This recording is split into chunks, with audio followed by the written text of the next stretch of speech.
మా గూటిలో ఎదిగిన బంగారు బొమ్మ, బంగారు బొమ్మ, బంగారు బొమ్మ, మా నీడలో వెలిగిన వెన్నెల బొమ్మ, వెన్నెల బొమ్మ, వెన్నెల బొమ్మ, పరిమళాల గంధపు బొమ్మ,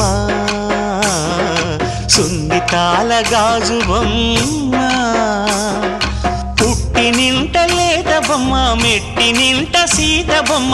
ఈ బొమ్మని అత్తింటికి పంపించే ఆనందంలో మాటరాని బొమ్మలమయ్యాము, మాటరాని బొమ్మలమయ్యాము.